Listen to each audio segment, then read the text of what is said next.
झारखंड के हिस्ट्री में पहली बार झारखंड से कोई लड़की, झारखंड की एक बेटी जा रही है अकेले रांची से भूटान, वो भी अपने new bike BMW G310 GS के साथ। सभी को मेरा जोहार। मेरा नाम अनु साहू है और मैं झारखंड के रांची से हूँ और मैं एक राइडर हूँ। ये आज तक का मेरा सबसे लंबा राइड होने वाला है, लगभग 3000 किलोमीटर, और ये मैं करने वाली हूँ अपने न्यू बाइक से। और पता है आप लोगों को, ये मेरा पहला राइड है इतना लंबा इस नए बाइक के साथ। तो गाइस, जिन्होंने फॉलो नहीं किया फॉलो कर ले और बने रहे अपडेट के साथ मेरे साथ। घर से गाड़ी की पूजा करके और मम्मी के आशीर्वाद लेके मैं निकल गई थी और मेरी पूरी सेटअप हो गई थी। तो गाइस कमेंट करके जरूर बताना तो गाड़ी कैसी लग रही है। और ये बच्चे थे जिनको फोटो वीडियो लेनी थी, तो इनके साथ लेके मैं रेडी होने लगी। राइड में निकलने से पहले इतनी इजी कुछ नहीं होती है बॉस, क्योंकि इतनी गर्मी में भी आपको इतने राइडिंग गियर्स पहनने पड़ते हैं। ऊपर से भाई साहब इसको पहनना और खोलना दोनों ही आफत की पुड़िया है। गियर्स लगाने के बाद मैं प्रिपेयर हो गई हूँ प्रॉपर तरीके से, फुल ऑन एनर्जी के साथ कि नहीं अब निकलना है। और रांची का मौसम बहुत ही प्यारा था, बारिश हो रखी थी, पूरी कूल वेदर हो रखी थी। और मैं सीधा रामगढ़ के रास्ते आगे बढ़ी और भूख लग गई थी मुझे जोरों, और मैं रुक गई यहाँ पे खाने के लिए। और पता देखो मेरी गाड़ी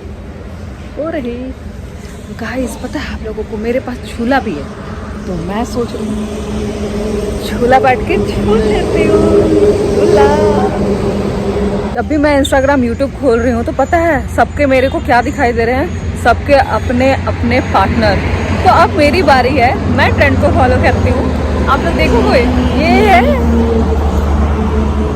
ये है मेरा पार्टनर, है ना। अच्छा, और गाइस मैं खाना खा ली हूँ, अब यहाँ से निकलने की बारी हो गई है, तो यहाँ से चलते हैं आगे की तरफ। हजारीबाग होते हुए मैं सीधा पहुंची बरही, और बरही से कोडरमा वाला रूट लेना था मुझे, और सीधा मैं पहुंच झुमरी तिलैया। और पता है ये इतना खूबसूरत सा मंदिर दिख रहा था, चारों साइड पानी थी, बहुत ही प्यारा था। और फिर मैं बढ़ी आगे के तरफ जंगलों से होते हुए। मुझे ऐसा फील हो रहा है कि मैं बस से आई हूँ, क्योंकि आपको जितना तक दिखेगा सब तरफ बस ही दिखेगा, लेकिन चाय पीने के लिए आपको कुछ ऐसा ही जगह आधा रात में मिलेगा। तो फिर मैं वही चीज़ के लिए फिर आ गई, और ये गाड़ी मेरी। गाइस लिटरली मेरे को ऐसा फील हो रहा है कि मैं बस से आ रही हूँ। बस से मैं कहीं जाती थी ना तो वही हाल होता था कि लाइक आप यहाँ आए हो, खा लीजिए, डिनर कर लीजिए, वॉशरूम चले जाइए, ये कर लीजिए, वो कर लीजिए, बस 15 मिनट के लिए, आधा घंटे के लिए, यही सब सीन होते रहता था। तो मेरे पीछे वही आवाज़ सुनाई दे रही होगी आपको अभी भी। ये चुड़ैल वाले रास्ते होते हुए मैं पहुंची आगे के तरफ, जहां लाइट ही नहीं थी, और स्ट्रीट लाइट की तो नामो निशान नहीं मिलेगी इधर आपको। और सीधा पहुंच गया मैं पेट्रोल भरवाने के लिए। फिर मैंने टैंक फुल कराया अपना, कैसे तो रात में पेट्रोल पंप खुला मिल गया मुझे एक, यही बहुत बड़ी बात थी। और फिर मैं ब्रिज से होते हुए, पता है ये ब्रिज कौन सी, बेगूसराय की, और चारों तरफ काम ही काम चल रहे थे। और पता है नीचे गंगा नदी बह रही थी, और मैं थक के यहाँ बैठ गई कि थोड़ा सा आराम कर लेती हूँ यार, और चाय पीने के लिए भी रुक गई थी। मैं पहुंच गई हूँ खगड़िया और रात के बज रहे 3:30, और मैं सोची थी कि पूर्णिया में रुकूंगी जो यहाँ से 120 किलोमीटर दूर है, लेकिन यहाँ होटल देख के मेरे को ऐसा फील हो रहा है कि मैं यहीं रुक जाऊँ। कंफ्यूज हो गई हूँ गाइस, थक तो बहुत गई हूँ, और 3:30 बज गए हैं सुबह के, मेरे को ठंड भी बहुत लग रही है। समझ में नहीं आ रहा है, अगर मैं अभी 120 किलोमीटर और नहीं चलूंगी तो कल मेरे लिए करीबन वही 450-500 किलोमीटर हो जाएगा, जो मैं चाह नहीं रही हूँ।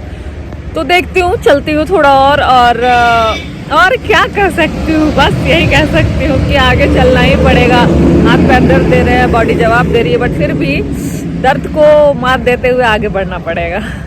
आगे 30 किलोमीटर चलते ही और पूर्णिया से 80 किलोमीटर पीछे ही मैंने अपना दम तोड़ दिया, और मैं यहाँ सामान खोल के होटल का रूम ले रही हूँ। सुबह के 4 बजे मुझे होटल मिल गई, वो भी इतना अच्छा, और क्या ही चाहिए था। ये था ठिकाना मेरा, और ये थे मेरे सारे लगेज। भारी तो इतना था लगेज मेरा कि क्या ही बताऊँ। अच्छा होटल वाले भैया ने पकड़ के ले आया, ऊपर 2 फ्लोर तक चढ़ना था। भाई साहब मेरे तो जान निकल जाने वाली थी।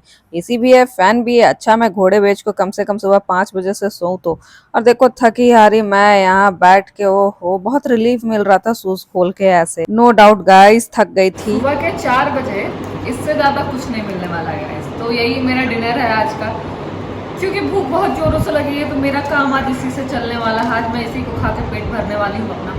किसने ये खाया है, किसी उसको ये पसंद है बताना। तो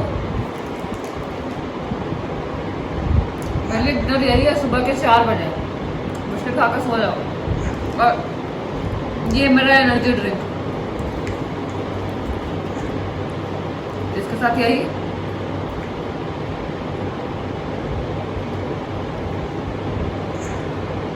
चलो गाइस खा पी के सो जाते हैं, मिलते हैं सुबह। क्या बोलते हो, हाँ ना। चलो बाय बाय, गुड नाइट। आप लोग का उठने का टाइम, मेरा सोने का टाइम। मैं रेडी हो गई हूँ गाइज और शाम के बज रहे 6 और लाइक बहुत खुशी वाला टाइम हो गया है क्योंकि अब निकलना है मुझे यहाँ से। और पता है लाइक यहाँ से अब जयगांव जाऊंगी और जयगांव बॉर्डर है भूटान का, तो आगे चलते हैं गाइज। गाड़ी वाड़ी सब मजेदार मजेदार सब चलते हैं। दोपहर में उठ के मैं खाना वाना खा के मस्त रेडी हो गई हूँ गाइस। फोटो वीडियो एडिट करने के चक्कर में 4-5 घंटे तो लग जाते हैं। गाड़ी थोड़ी गंदी हो गई है, अब सीधा आगे की तरफ जाने के लिए मैं रेडी हो गई हूँ सारा लगेज लगा के।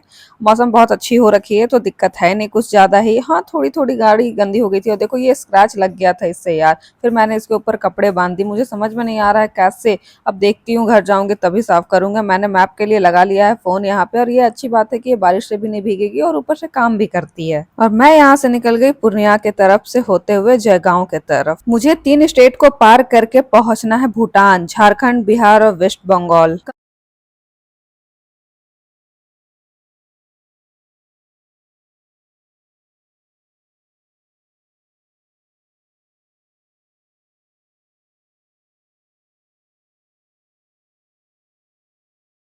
रातों में तो ट्रक और बस का ही राज चलता है, हमारे जैसे लोगों के लिए तो भाई पूछो ही मत, कोई सर ही पैर नहीं रहता है। देखो कितनी बड़ी बड़ी गाड़ियां, और ये लोग इतने प्यार से मेरी गाड़ी को देख रहे थे और देख रहे थे कि यूट्यूबर हूँ मैं। और फिर इनको मेरी आईडी वाईडी लिए और फिर फॉलो किए इन्होंने मेरे को। पूर्णिया क्रॉस करते ही मेरे को लग गई थी भूख, फिर मैं रुक गई थी इस रेस्टोरेंट में खाने के लिए। और गाइज ये अच्छा था क्योंकि इतने ऐसे जगह पे ऐसा मिल जाना वही बहुत था। मैं यहाँ पे गेट खोलने लगी फटाफट। और पता है भाई साहब, गर्मी ठंड से हालत पूरा, कभी ठंड लगे कभी गर्मी लगे, लेकिन ये भारी इतनी होती है ना गाइस कि ऐसे ही थकान लगने लगती है। 10 केजी का बोझा, ओ माय गॉड, बहुत स्यापा है यार। राइड करना इतना इजी नहीं होता है। अपनी कंफर्टेबल लाइफ को छोड़ के मैं क्या से क्या, देखो मेरे को क्या हुआ है, बलकलावा से और हेलमेट से पूरे के पूरे फेस पे दाग हो गया है। अब मेरी चोटी देख लो, मैं कुछ भी करती हूँ पता है कुछ भी। मैंने खाने पे मंगाया है चिकन चिल्ली और रोटी और खा रही हूँ, अच्छा टेस्ट था। खाने के बाद यहाँ से निकली और जो रोड मिला है गाइस मैं क्या बताऊँ, जहाँ एक भी लाइट नहीं, दूर दूर तक शमशान घाट से कम नहीं लग रहा था गाइस। एक कुछ भी नहीं, स्ट्रीट लाइट पे स्ट्रीट नहीं। और ये बारिश से तो अलग ही परेशान, कितना पानी भरा हुआ। अब ये ट्रक जाए तब तो मैं यहाँ से जाऊँ। सब अच्छा चल ही रहा था और ये स्यापा हो गया। देखो मेरी फॉग लाइट काम करना बंद कर दी और मैं आधे रास्ते में परेशान। पहले से स्ट्रीट पे एक भी लाइट नहीं है,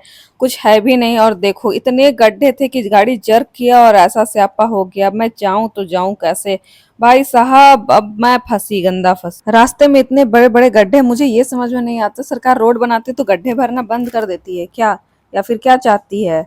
और देखो मैं यहाँ पागल हो गई, यही सोच सोच के पेट्रोल पंप में मैंने गाड़ी लगा ली है और मैं इरिटेट होके ना कुछ भी कर रही हूँ। अब देखती हूँ, चाबी से खोल रही हूँ मैं अब सीट की, आगे क्या कर पाती हूँ मैं, बनती हूँ मैकेनिक या नहीं, या फिर खराब करती हूँ या ठीक करती हूँ। कुछ कुछ वायर पता था मुझे कि कनेक्शन कहाँ से है और कैसे है, इतना नॉलेज था मुझे। थोड़ा सा कंफ्यूज हूँ कौन सा वायर है ये समझ में नहीं आ रहा, फिर भी चलो कुछ करके देखते हैं। राइट और लेफ्ट तो कुछ तो होगा ही। और फाइनली मुझे एक दिख ही गया तो मैंने इसे किया, इधर से जो भी टायर ऐसे निकले हुए थे उसको किया टाइट और देखो फाइनली जल गया। ओ माय गॉड, मैं मैकेनिक हूँ, मैं काम कर सकती हूँ। चलो अच्छा है, कम से कम इतना तो सीख के रखना जरूरी है, अकेले जा रहे हो तो। सीट लॉक करने में थोड़ी सी दिक्कत आ रही थी, फिर हो गया सीट लॉक। बारिश हो के रुक रही थी, मौसम बहुत अच्छा था, लेकिन थोड़ी किचकिच भी हो रही थी क्योंकि बारिश थोड़ा सा इरिटेट कर रहा था। ये एक पतला सा एरिया है जो नॉर्थ ईस्ट को पूरे इंडिया से कनेक्ट करता है। मेरे लेफ्ट साइड बह रही है महानंदा नदी और उसके बगल में है नेपाल, और मेरे राइट साइड में जो है ये है बांग्लादेश का बॉर्डर। और पता है ये छोटा सा जो पतला सा रास्ता है ये है इंडिया। ये पतला सा रास्ता सिर्फ इंडिया है, बाकी 2 अलग अलग देश थे इसके बगल में, इसलिए इसे चिकन स्नेक कहा जाता है क्योंकि ये पतला ही सा रोड है जो जाता है इंडिया के लिए। बारिश बहुत जोरों के होने लगी तो मुझे पहनना पड़ गया रेनकोट। और ओह माय गॉड, अब गाड़ी कैसे चलेगी, अलग से आपा है यार जीवन में, इससे तो कुछ दिख भी नहीं रही है। गलत हेलमेट का सिलेक्शन कर लिया है मैंने राइड पे, फिर भी मैं चले जा रही हूँ। और ये अच्छा है कि वाटर प्रूफ था तो फोन भी मेरा बचते जा रहा था, मैप दिखाई देते जा रहा था। और मैं सीधा यहाँ से आगे की तरफ बढ़ते चली गई, बॉर्डर के साइड से क्रॉस करते हुए बांग्लादेश को। जलपाईगुड़ी क्रॉस करते हुए मुझे आगे की तरफ जाना था और पता है पूरे रात मैं राइड करते हुए सुबह बिता दी और सुबह के बज गए 4 और देखो ना धीरे धीरे अंधेरा खत्म होकर उजाला आना स्टार्ट हो चुका था और काफी खूबसूरती से ये दिखाई दे रही थी। ऐसे तो मेरे सदियां बीत गए थे कि रात से सुबह खुले आसमान को देखूं और ये राइड में ये पॉसिबल हो पाया था और मैं बहुत ज्यादा खुश थी और एक्साइटेड थी। और ये ट्रक भाई साहब जाने का मौका ही नहीं दे रहे थे और फिर मैं ऐसे ग्रीनरी का मौका लुफ्त उठाते हुए आगे बढ़ गई सीधा टी बागान के पास, वेस्ट बंगाल। और सुबह का इतना मतलब क्या बताऊं, इतना एनर्जी था मेरे अंदर कि मैं ऐसे निकाल कर ट्राइपॉड वगैरह सेट करके वीडियो स्टार्ट कर दी हूँ लेने के लिए। गाइस ये बहुत ही खूबसूरत सा मॉर्निंग था मेरी गाड़ी और मेरे लिए। क्वेश्चन करने की जरूरत नहीं है वीडियो कौन ले रहा है, ट्राइपॉड, गिम्बल, फोन, गोप्रो है यार, ये सब सेट करके लेनी होती है वीडियो, ऐसा नहीं कि ऐसे ही आ जाऊंगी मैं। और पता है आप लोगों को बस कुछ देर और जगह पहुंचने में। और हाँ, ऐसा किसी को लगता है ना कि मेरी गाड़ी से कोई आ सकता है तो मेरी गाड़ी में बस चढ़ के दिखाओ, मैं मान जाऊंगी कि बैठना इम्पॉसिबल है किसी का। और देखो रास्ता खराब मिल गया क्योंकि मैं थोड़ा सा गलत रूट पे आ गई थी, मुझे जगहों के साइड से निकलना था और मैं प्रॉपर गांव घुस गई थी। और इतना खूबसूरत सा नजारा, और देखो ना ये पहाड़, और ये रास्ते से होके मुझे रोड निकलना था। भाई साहब रास्ता देखो, रास्ता ही नहीं है। बारिश की वजह से पूरा किचकिच किचकिच, गाड़ी स्लिप होने का टेंशन लग रहा था, लेकिन जैसे तैसे मैं पहुंची और रास्ता खराब था और जाम भाई साहब, इधर तो पूरे ट्रक के लाइन लगे पड़े हैं। फिर मैं पहुंची सीधा होटल। मैं जगह पहुंच गई हूँ और मैंने ले लिया यहाँ पे रूम। और पता है बॉर्डर बस यहाँ से आधे किलोमीटर के डिस्टेंस पे है। और थक वक तो गई हूँ तो सोच रही हूँ आज रात पे यहीं रुक के स्टे करके आराम से रेस्ट कर लेती हूँ, फिर सुबह उठ के जाऊंगी सिर्फ बॉर्डर के पास। और पेपर वर्क करना है ना, क्योंकि बिना पेपर वर्क तो आपको भूटान में एंट्री मिलेगा नहीं। और गाइज तो ये वीडियो को यहीं करते हैं एंड और मिलते हैं नेक्स्ट ब्लॉग में। Tata bye bye. और कमेंट करके बताना कि वीडियो कैसा था और आपका भी ड्रीम है क्या बाइक राइड करने का और ऐसे कहीं पे कोई कंट्री जाने का, तो प्लीज कमेंट करके बताना जरूर। Bye, thank you for watching.